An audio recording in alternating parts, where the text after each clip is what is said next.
To protect his name, the millionaire CEO married his nurse under contract until her secret shattered everything. Hello, everyone. Before we begin today's story, I have a small favor to ask. Please hit subscribe and turn on the notification bell so you never miss our channel's new videos.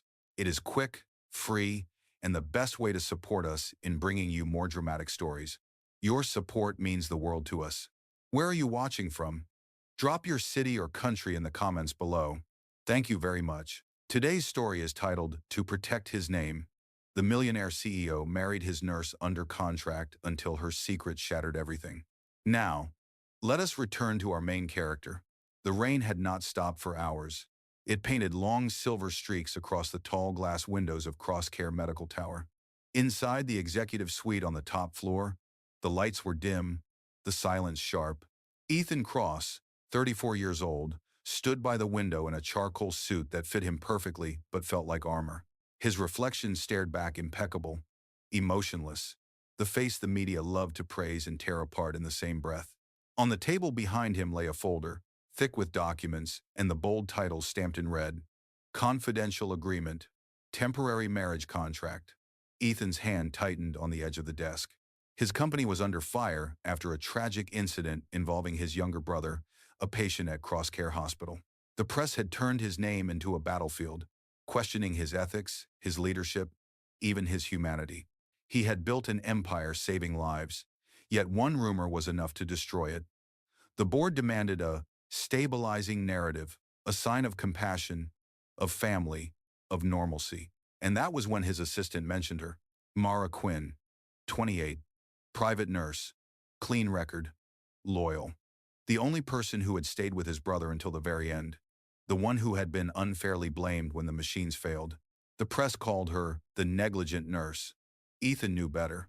She had taken the fall so the hospital's name could survive, and now he needed her again. The door opened with a soft click.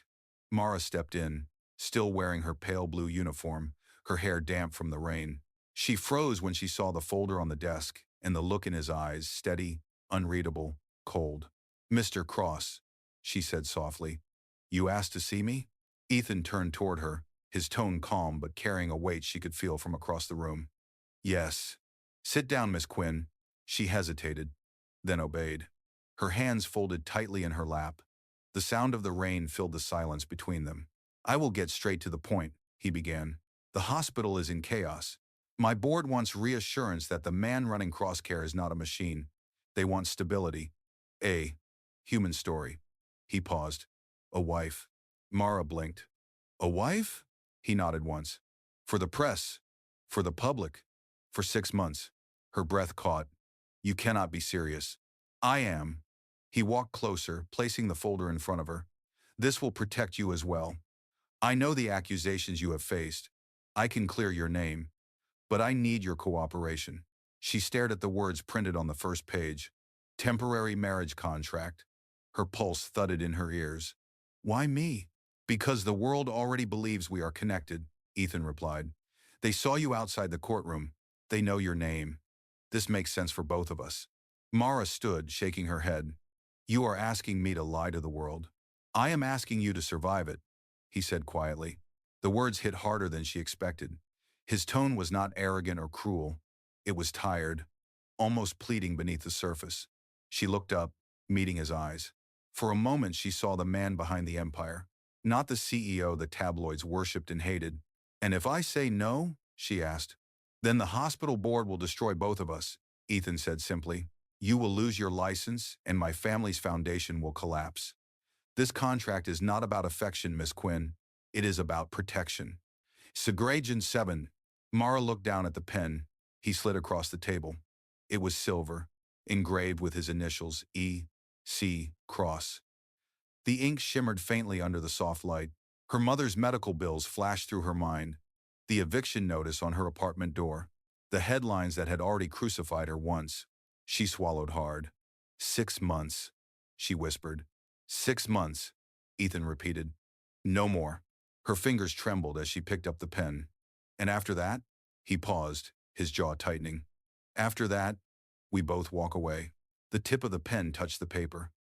The sound of the rain outside softened, as if the city itself held its breath. With one slow stroke, she signed her name, Mara Quinn. Ethan reached forward, his signature bold and final beneath hers. He closed the folder, exhaling slowly. It is done. For a moment, neither of them spoke.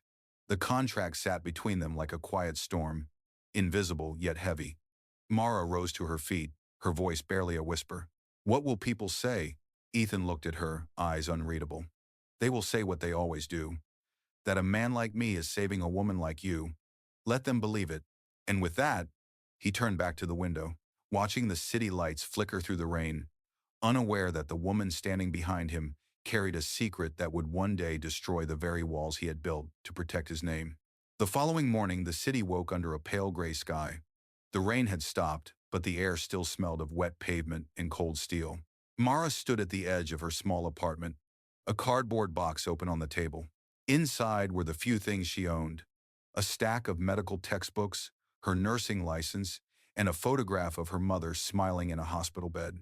The phone buzzed, a message from Ethan Cross's office. Car will pick you up at 9. Her chest tightened. It was happening. The marriage, the performance, the lie that could either save or destroy her. By 9 sharp, a black sedan waited outside the narrow apartment building. The driver opened the door with a polite nod. Mrs. Cross. The title made her heart skip. She forced a small smile and slid into the back seat. The ride to Ethan's estate felt unreal. Glass towers gave way to quiet suburbs, then to the wrought iron gates of the Cross mansion. The property stretched wide, framed by tall oak trees and trimmed lawns that looked like something out of another world. When the car stopped, 2 assistants were already waiting on the front steps. Inside, everything gleamed. Marble floors, grand staircase, portraits in gold frames. Mara's sneakers squeaked softly as she followed the butler down the hall. He led her to a private study, where Ethan was seated behind a massive oak desk, sleeves rolled up, reading through a folder of news clippings. Without looking up, he said, "The ceremony will be private. My attorney and the notary will arrive in an hour. After that, you move into the West Wing.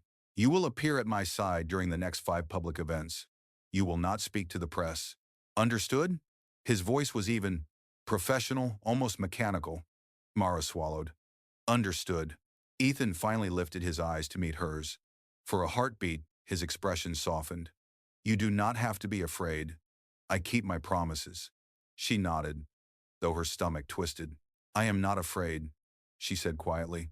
Just trying to remember who I was before all this. He closed the folder and stood. For the next 6 months, you will be Mrs. Cross. It is easier if you believe it yourself. The door opened again, and an assistant entered carrying a small velvet box. Inside was a ring, simple, elegant, no diamonds, only a thin band of platinum. Ethan took it, held it out to her. This is part of the image, he said. You do not have to like it. Mara hesitated, then slipped the ring onto her finger. It was cold, too large, heavy with meaning. An hour later, the ceremony was over. The witnesses signed. Cameras were banned. There were no flowers, no vows, just ink and silence.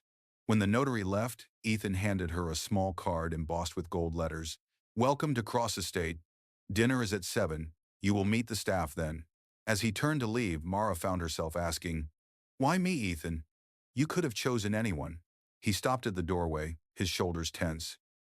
Because you did not run when everything fell apart, he said simply. You stayed. That is all I need.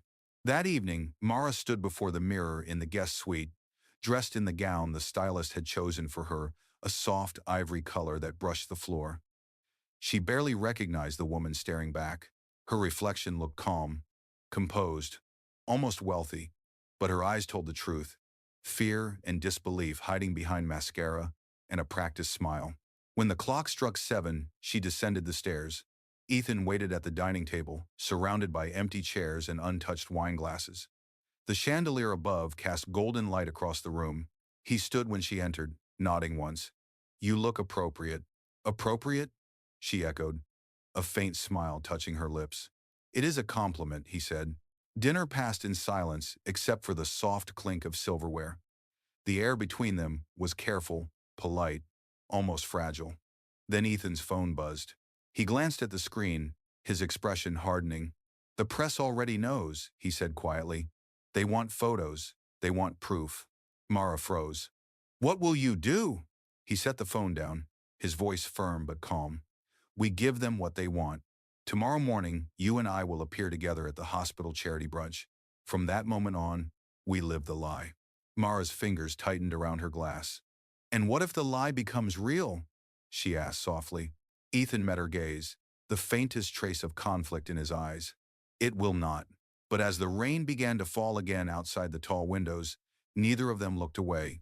For the first time, Ethan Cross, the man who swore to feel nothing, realized that some lies had the power to change everything.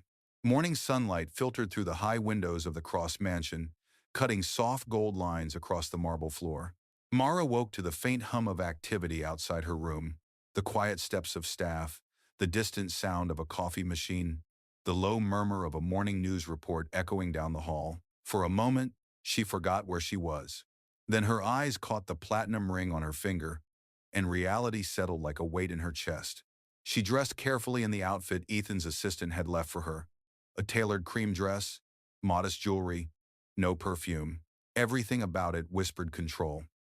By the time she reached the foyer, Ethan was already waiting, dressed sharply in a navy suit, adjusting the cufflinks at his wrists.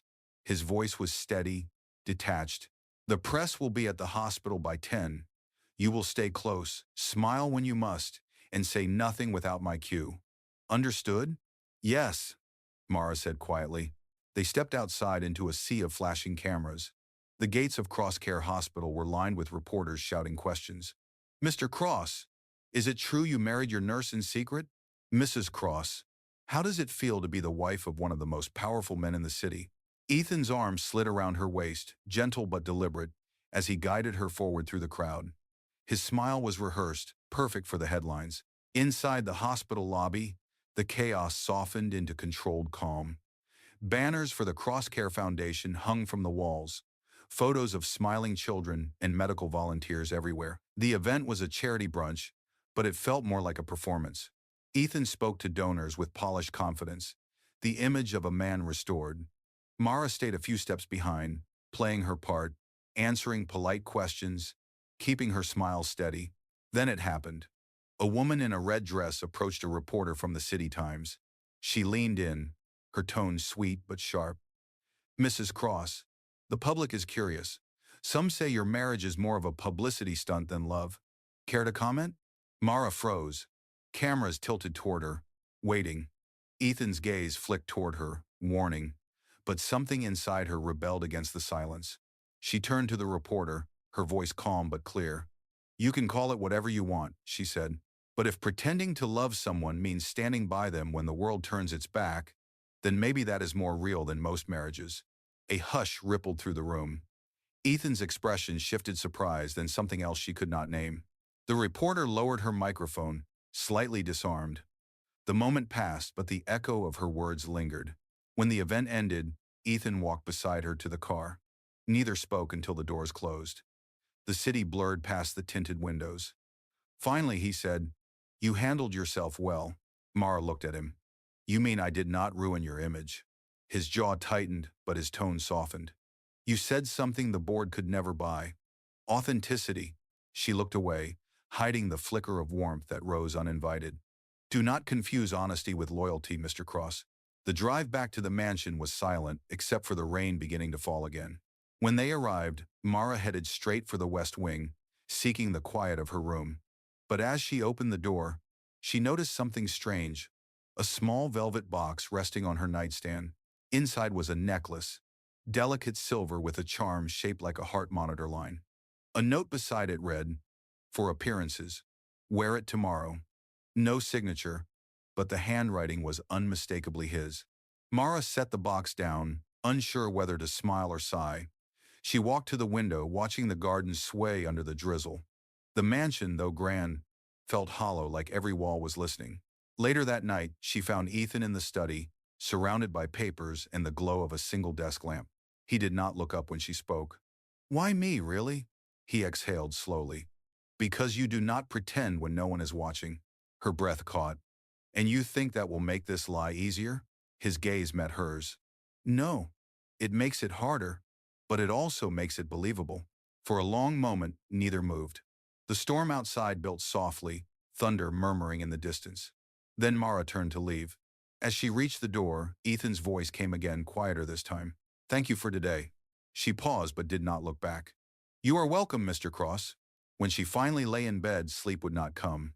The cameras, the questions, his voice, they all tangled together in her mind. Somewhere beneath the fear and exhaustion, a dangerous thought began to bloom. What if the man behind the contract was not as cold as he wanted the world to believe?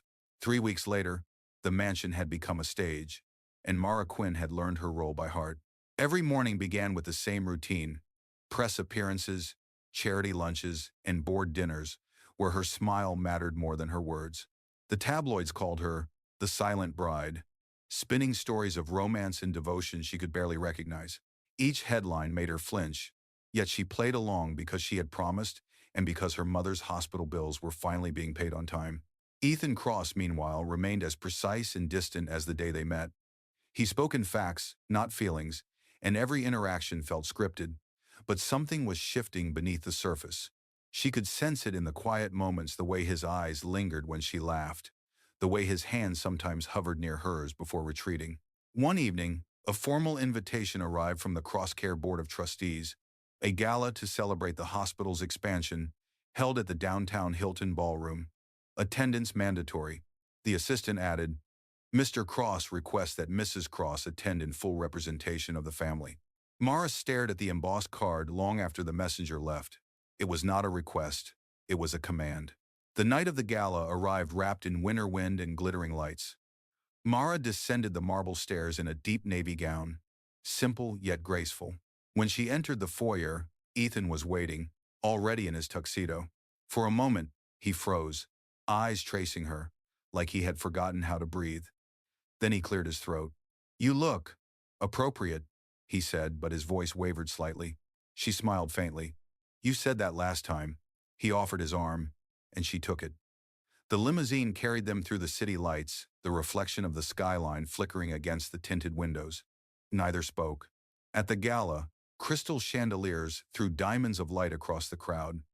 Cameras flashed, laughter echoed, and the smell of champagne filled the air. Ethan guided her through introductions, shaking hands with donors and journalists. He was the picture of calm power. But Mara could see the tension in his jaw, the exhaustion of a man pretending to be untouchable. Halfway through the evening, an elderly board member cornered them near the stage. Mr. Cross, your wife has a natural charm, the man said with a smile. You should let her speak more often. Ethan replied smoothly. Her presence speaks louder than any statement. Mara turned to him, surprised by the softness in his tone. He met her eyes for a heartbeat, and something unspoken passed between them, an acknowledgement that the act was no longer just an act. Later, when the speeches ended, a photographer approached. Mr. and Mrs. Cross, could we have a picture on the balcony? Ethan hesitated, then nodded. The cold air outside hit them like a whisper of truth. The city glittered below, alive and far away. Mara leaned on the railing, her hair catching the light. You can stop pretending now, she said quietly.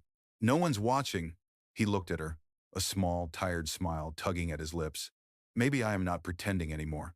She turned toward him, uncertain whether to believe it.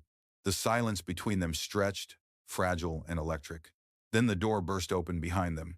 A reporter from the City Times stepped out, holding a phone raised to record. Mr. Cross, is it true your marriage was arranged through a private contract? The question sliced the air. Ethan's eyes hardened. This conversation is over, he said sharply. He stepped forward, blocking the camera. Security appeared, escorting the man away, but the damage was done. Inside the ballroom, murmurs spread like wildfire. Screens lit up with breaking news alerts. Insider leaks contract between Ethan Cross and nurse Mara Quinn. Ethan's phone buzzed nonstop. He grabbed her hand, pulling her toward the exit. Cameras followed. Not here, he muttered. We need to go. The ride home was silent, except for the sound of rain against the windows. Mara's heart pounded. They found out, she whispered. He did not answer, eyes fixed on the storm outside. When they reached the mansion, Ethan paced the study, phone pressed to his ear. Handle it, he snapped to his lawyer. No comment from either party. He ended the call and turned to Mara. Did you tell anyone? Her chest tightened. No, I would never. Someone did, he interrupted. His voice was calm, but his eyes burned. And until I know who, the safest assumption is that it came from inside this house. She stepped back. You think I leaked the contract? I think you have more to gain than anyone else. The words hit like a slap. You really believe I would ruin you after everything? I believe people do desperate things when they want redemption, he said coldly. For the first time, tears stung her eyes. You said you trusted me. I said I needed you, Ethan corrected. That is not the same thing. The silence that followed was unbearable. Finally, Mara whispered, then I guess our contract just expired early. She turned and walked out, leaving him standing alone in the flickering light of the fireplace. Hours later, Ethan sat at his desk, staring at the silver pen that had sealed their names together. For the first time, he realized what his silence had cost him. Outside, the rain intensified, tapping against the glass like the echo of everything he had tried to protect: his name, his company, his reputation, while losing the one thing he never meant to care about. And across town, Mara packed her things in the small guest room she had called home. The platinum ring rested on the nightstand, catching the dim light before she closed the door behind her. The next morning, the headlines spread like wildfire. Every television, every phone screen, every gossip site carried the same story: fake marriage scandal at Crosscare CEO's wife exposed as contract bride. The photos from the gala covered the front page: Ethan's hand on Mara's waist, her frozen smile under the flash of cameras. Mara sat alone in a small cafe downtown, wearing a simple coat and a scarf that did little to hide her face. People whispered when they recognized her. Some pointed, others took secret photos. The waitress avoided her eyes when bringing coffee. Her phone vibrated nonstop: calls from unknown numbers, messages from reporters, even old classmates asking if the rumors were true. She turned it off. Outside, snow had begun to fall, soft and quiet, as if the city itself wanted to forget. But there was no peace for her. The hospital board issued a statement suspending her nursing license pending investigation. Overnight, she had gone from anonymous caregiver to public villain. Back at the Cross mansion, Ethan faced his own storm. The board demanded an emergency meeting. Investors threatened to pull funding. His publicist pushed for a press conference. You need to cut ties immediately, she said. Deny everything. Blame her. Say she misled you. Ethan said nothing. His face was unreadable. But inside, something twisted. He had built his life around control, and now every piece was slipping. He replayed her last words: you said you trusted me. It echoed through the empty halls like a confession he could not erase. That night, Ethan sat alone in his study, the firelight flickering against the glass. The silver pen still lay on the desk, beside the signed contract. He opened the folder, staring at her neat signature: Mara Quinn, written in calm, careful ink. Something about it broke him. For the first time in years, he felt regret. Meanwhile, Mara returned to her old apartment building, now half empty and cold. She found an eviction notice taped to her door. The bills had stopped being paid once she left the mansion. She packed what little she had and took a bus across town to her mother's care home. Her mother looked fragile but smiled when Mara entered. I saw you on television, she said softly. They say terrible things, but I know my daughter's heart. Mara sat beside her, holding her hand. Everything I did was supposed to help us, but I think I made it worse. Her mother squeezed her fingers weakly. Sometimes the only way to clear your name is to stop defending it. Mara stayed the night, watching her mother sleep. The next morning, she decided to act. She would find out who had leaked the contract, no matter what it cost her. 2 days later, she went to the hospital. Security hesitated but let her in when she showed her old ID badge. In the archive office, she searched through administrative logs, looking for anyone who had accessed confidential files from the CEO's system. Hours passed until she found a single entry, marked under the name Victoria Hale. The name made her freeze. Victoria was Ethan's ex-lover, now a major shareholder in the Crosscare board. The same woman who had smiled at her during the gala, whispering compliments with poison beneath. That evening, Ethan received a sealed envelope at his office. Inside was a printed copy of the access log and a handwritten note. The truth was never mine to keep, M. He stared at the paper, realization sinking like stone. His expression hardened, not with anger but with guilt. He had doubted her, accused her, cast her out, and she was the only one still trying to protect him. The following morning, Ethan stood in front of the mirror, adjusting his tie for the board meeting. For the first time, he did not see a CEO. He saw a man who had let pride destroy the one person who believed in him. He picked up the phone and called his driver. "Find her," he said quietly. "Wherever she is, bring her to me." But by then, Mara had already disappeared.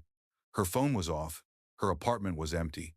All that remained was a folded piece of paper on her nightstand with 6 simple words written in careful handwriting. "Some truths are not for sale. 7 people." Ethan closed his eyes. For a man who once thought reputation was everything, he finally understood that what he had lost was worth far more than his name. A week passed before Ethan Cross finally found her. The search had led him through half the city shelters, hospitals, quiet coffee shops where her name had turned into a whisper. But it was a volunteer nurse at Street Mary's community clinic who gave him the clue.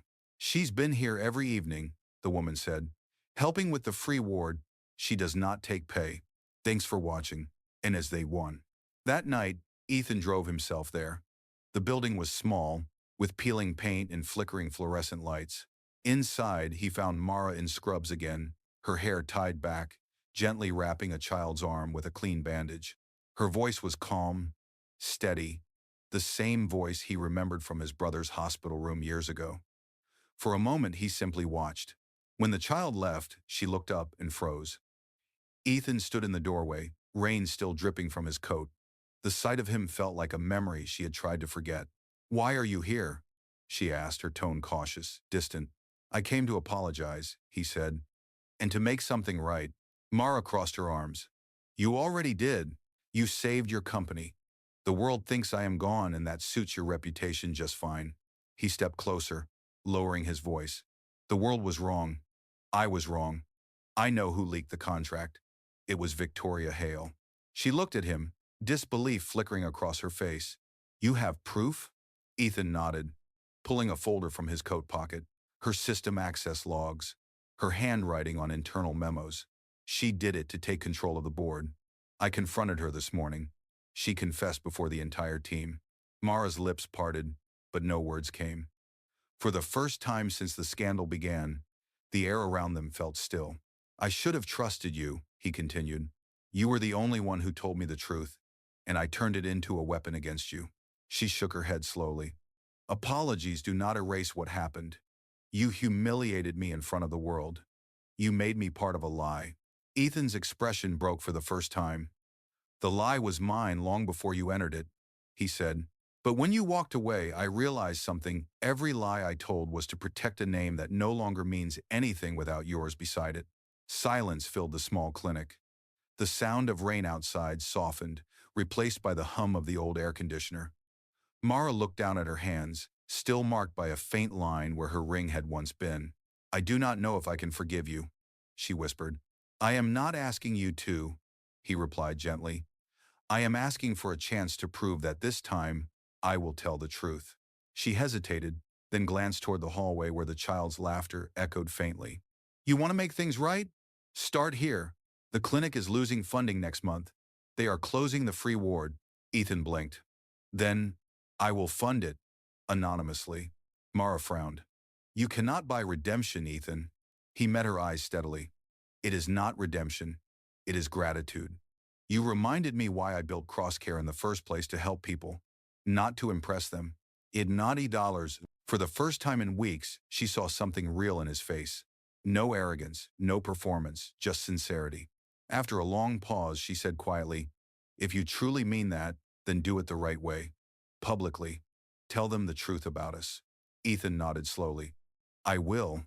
He left the clinic that night with a purpose that felt heavier than guilt, but lighter than shame. The next morning, the Crosscare press office announced an emergency conference. Reporters flooded the hall, expecting denials and damage control. Instead, Ethan stood before the cameras and said plainly, "The marriage you read about was real in every way that mattered, because it taught me that integrity is not a brand. It is a person. Her name is Mara Quinn." Gasps filled the room. And somewhere across town, in the quiet clinic under the hum of flickering lights, Mara finally allowed herself to breathe. She turned off the television and whispered to no one in particular, "Maybe truth still has a voice after all." The next 24 hours changed everything. Ethan's public confession swept through the media like a storm, but not the kind he had expected. Instead of destroying him, it disarmed people. For the first time, the world saw a man stripped of arrogance, a CEO admitting fault, not from a podium of power, but from a place of honesty. The morning after the conference, Crosscare's headquarters overflowed with reporters seeking comment. Investors who had once threatened to leave now sent cautious messages of support.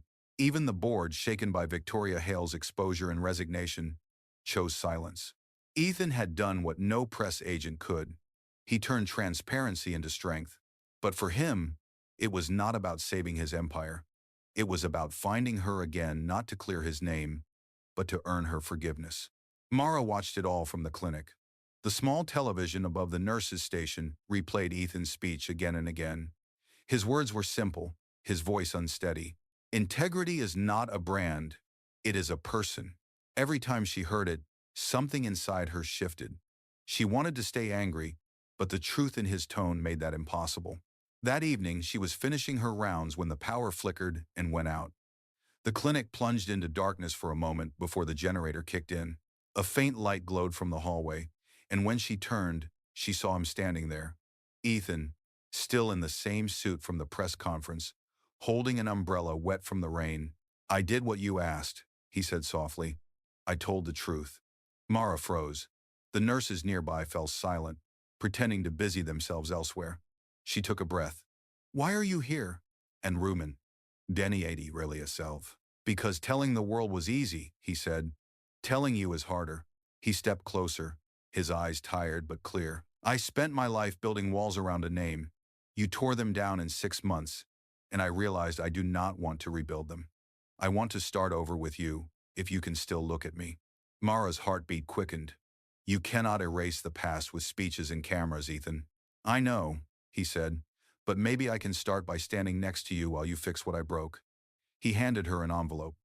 Inside was an official document stamped with Crosscare's seal, full funding for St. Mary's Community Clinic for the next 10 years, along with a new branch under her supervision. Mara stared at the paper, speechless. "You did this?" He nodded. "Not anonymously this time. The world should know whose idea it was." For a long moment, neither of them spoke. The rain outside softened, tapping gently against the windows. Finally, Mara asked quietly, "Why does it matter so much to you now?" Ethan's voice lowered. "Because somewhere between pretending to be your husband and losing you, I learned what love is supposed to look like. It is not perfect. It is not staged. It is honest. And I would rather live honestly with nothing than live another day as a man people only admire from a distance." Her eyes glistened.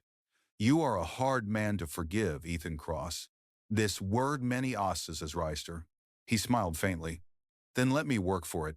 At that, she handed him a pair of medical gloves from her pocket. "Fine. You want to help? We are short-handed tonight." He looked down at them, surprised. "You are serious?" "As serious as every patient waiting in that room." Ethan took the gloves, rolling up his sleeves. For the next few hours, they worked side by side, checking vitals, organizing supplies, comforting frightened patients. The rhythm of their movements fell into sync, wordless and calm. When the last light in the clinic dimmed, Mara turned to him, exhaustion and peace written equally across her face. "You are not terrible at this," she said softly. Ethan smiled, his tone gentle. "Maybe that is because I finally had the right teacher." She looked at him for a long moment, then said quietly, "Go home, Ethan." "I am already there," he replied. And as he left into the rain, for the first time since their contract began, both of them understood that the lie which had once bound them had finally become something real. 2 weeks later, the world had already moved on. But for Ethan and Mara, the silence that followed was louder than any headline. The clinic was running again. New equipment, new staff, and a plaque near the entrance that read, "Crosscare Community Wing, dedicated to those who serve with heart." Every letter of that inscription was his promise to her, carved into the walls she had fought to protect. Mara worked longer hours now, not because she had to, but because it kept her from thinking too much. Every time the door opened, she half expected to see him standing there again. But Ethan had stayed away since that night. He had kept his word, no more grand gestures, no more press coverage, only quiet support through actions. But fate had other plans. One afternoon, while checking patient files, Mara received a message from the hospital's administrative office. Patient transfer request Ethan Cross, emergency cardiac episode. The words made her hands tremble. Without thinking, she dropped everything and ran. At Crosscare Hospital, chaos filled the emergency wing. Doctors moved quickly, monitors beeped, and through the glass window, she saw him, Ethan, pale, still, an oxygen mask covering his face. A doctor recognized her and stepped aside. He collapsed during a board meeting. Stress-induced arrhythmia. He is stable now, but he asked for you. Mara's heart pounded as she entered the room. The sound of machines filled the silence.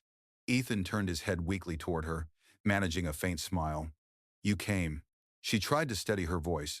You scared everyone, including me. He exhaled a quiet laugh. I guess I finally found a way to get you back here. Do not joke about that, she said softly, taking his hand. You need rest.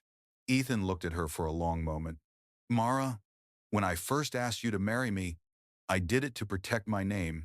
I never realized that you would end up saving my life instead. Her throat tightened. You do not need to say that. Yes, I do, he said, because there are things I never told you. He glanced at the small silver pen resting on the bedside table, the same pen that had sealed their contract months ago. I kept this. Every day it reminded me of the line between business and something real.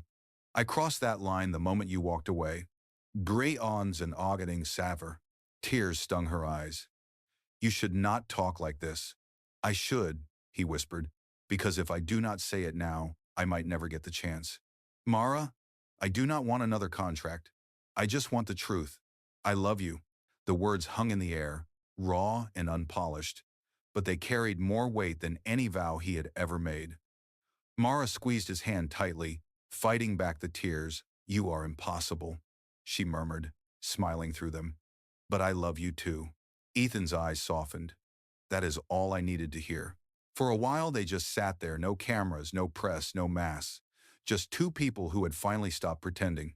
Over the next few days, Ethan's recovery was slow but steady. Mara refused to leave his side. She read patient charts, answered his calls, and even scolded him when he tried to return to work too soon. He would smile and say, "Old habits die hard." One evening, as the sun set beyond the hospital window, Ethan handed her a folded envelope. Inside was a letter addressed to the board, formally stepping down as CEO. It is time, he said quietly. Crosscare belongs to people like you now, people who remember why it exists. Mara looked at him, eyes wide. You are serious? He nodded. For once in my life, I want to be more than a name. I want to be a man worth standing beside. She placed the letter on the table and leaned closer. Then start by standing, she said softly. You are not done yet. Ethan smiled faintly, and for the first time, there was peace in his eyes. The man who had built his life on control had finally surrendered to honesty, to love, and to the woman who had taught him both. 6 months later, spring returned to the city, soft and golden.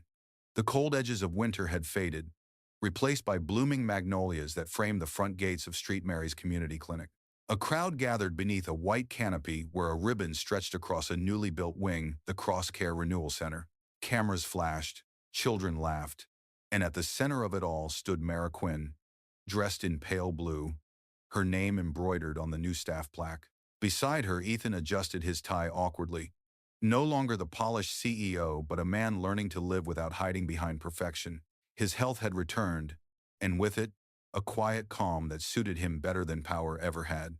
When the mayor finished her speech, she handed him the scissors. Ethan smiled faintly. I think this belongs to the person who made all this possible, he said, turning to Mara. The crowd clapped as she stepped forward, her cheeks coloring. Together they cut the ribbon, the bright sound of snapping silk echoing like an ending and a beginning all at once. After the ceremony, the two slipped away from the crowd, walking toward the small garden behind the building. It was peaceful there, with the hum of bees and the faint smell of fresh paint still lingering in the air.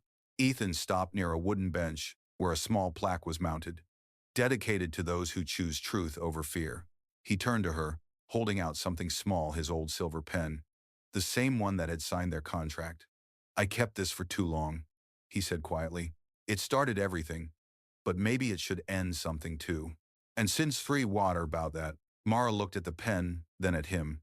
You are not that man anymore, Ethan. He smiled. Maybe not, but I still need one more signature from you. She frowned playfully. On what this time? Another hospital wing. He shook his head and pulled a folded document from his jacket pocket. It was a marriage license, real this time, with both their names printed clearly. No contracts, no terms, just vows. I do not want this to be an arrangement, Mara. I want it to be a choice. Her breath caught. For a moment she said nothing, the sunlight catching in her hair. You are sure? I have never been more sure of anything, he said. You once told me that love built on lies cannot survive. You were right. So this time, I am starting with the truth. Mara took the pen from his hand, her fingers brushing his. Then let's make it official, she whispered. He laughed softly. I knew you could not resist paperwork. When her signature joined his, Ethan exhaled, a genuine smile spreading across his face. You just made me the happiest man alive, Mrs. Cross. She looked at him warmly. Technically, I made you honest. Happiness is just a bonus. He laughed again, pulling her into an embrace. For the first time in a long while, the world around them felt simple, no contracts, no headlines, no lies. Just the sound of wind moving through the trees and the quiet heartbeat of something real. Later that evening, as the last of the guests left, the two of them stood on the rooftop of the clinic, watching the city lights blink awake in the distance. Ethan held her hand, their fingers interlaced. You know, he said softly, when I asked you to marry me the first time, I thought I was saving myself. Turns out, you were saving me all along. Mara leaned her head against his shoulder. You just needed to stop fighting the truth. The sky shifted into twilight, and the city below glowed like a promise kept. Somewhere far below, a nurse locked the clinic doors for the night. The sign above the entrance shone under the streetlight, Crosscare Renewal Center, where healing begins with honesty. And for Ethan and Mara, that was exactly where their real story began.